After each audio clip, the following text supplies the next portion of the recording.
Find net force on charge at any corner. एक square है ABCD जिसकी सारी साइडें 0.2 मीटर 0.2 मीटर है। इसके सारे कॉर्नर्स पर 16 माइक्रोकूलम का चार्ज रखा हुआ है और हमको किसी भी कॉर्नर पर नेट फोर्स निकालना है। आपको पता है कि सारे चार्जेस एक दूसरे पर फोर्स लगाते हैं, हमें किसी भी कॉर्नर पर जो चार्ज होगा उस पर फोर्स निकालना है। हम लेट कर ले रहे हैं कि हम D पर फोर्स निकाल रहे हैं। ये QD है 16 माइक्रोकूलम और हम यहाँ पर नेट फोर्स निकाल रहे हैं D पर कितना फोर्स होगा। तो D पर जब फोर्स देखेंगे तो QA भी इस पर फोर्स लगाएगा, QB भी लगाएगा, QD भी लगाएगा। सारे पॉजिटिव हैं, दैट मीन्स सारे मिलकर के रिपल्सन फोर्स लगाएंगे।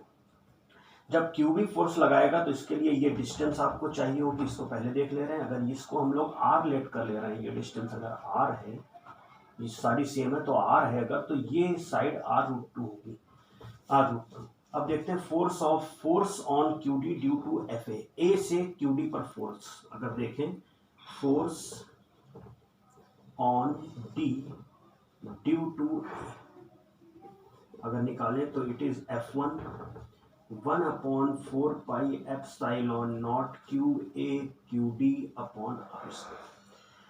QA और QD दोनों ही सेम है तो दोनों की जगह अगर Q कर देते हैं तो 1/4 pi epsilon not QA² upon R²। इसी तरीके से फिर C से D पर फोर्स निकालते हैं तो force on C due to A, force on D due to C से D पर फोर्स निकालते हैं, इट इज F2 अगर कर देते हैं 1/4 pi epsilon not QC QD upon R², 1/4 pi epsilon not QA² upon R²।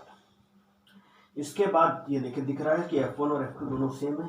इसके बाद B से फोर्स निकालते हैं, force on B due to force on D due to D पर B से फोर्स निकालते हैं, it is F3 1/4 pi epsilon naught QB QD upon R², 1/4 pi epsilon naught Q² upon R√2²।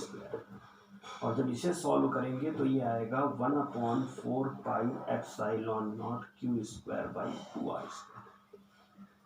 इन तीनों को अगर देखें F1 F2 F3 को तो हमें एक चीज दिख रही है कि F2 है F1 के इक्वल एंड F3 है F1/2। F2 F1 दोनों सेम है एंड F3 जो है वो F1/2। इससे क्वेश्चन सॉल्व करने में इजी आएगा। अब देखते हैं सारे रिपल कर रहे हैं, पॉजिटिव पॉजिटिव, तो A से जो D पर फोर्स लगेगा इट इज रिपल्सन F1। इसी तरीके से जो C से इस पर फोर्स लगेगा D पर, it is also repulsion F2। और जो B से फोर्स लगेगा it is also repulsion F3। Component से ब्रेक करते हैं 45 डिग्री, स्क्वायर है 45 डिग्री। F1 का कंपोनेंट ब्रेक करते हैं, F1 cos 45 और F1 sin 45।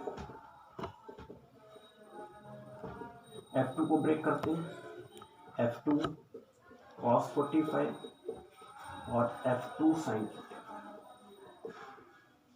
45। दोनों इक्वल हैं बट अपोजिट इन डायरेक्शन है तो दोनों एक दूसरे को कैंसिल कर देंगे और ये सारे एक डायरेक्शन में हैं इसलिए ऐड हो जाएंगे। तो net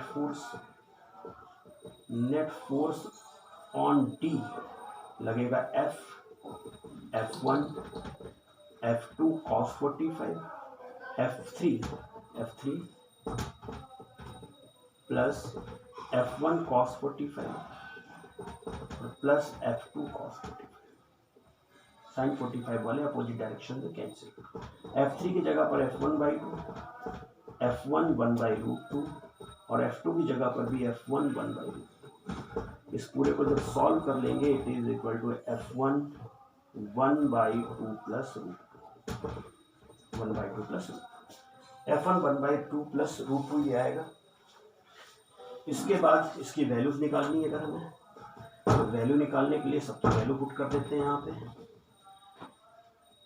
F1 1/4 pi epsilon naught Q² upon R² with in bracket 1/2 plus √2, 9 × 10 to the power 9, Q की जगह पर 16 × 10 पावर -6², R की जगह पर 0.2² इंटू 1/2 प्लस √2। अब इसे हम लोग जब फर्दर सॉल्व करते हैं तो वैल्यूज निकल करके आ जाती है।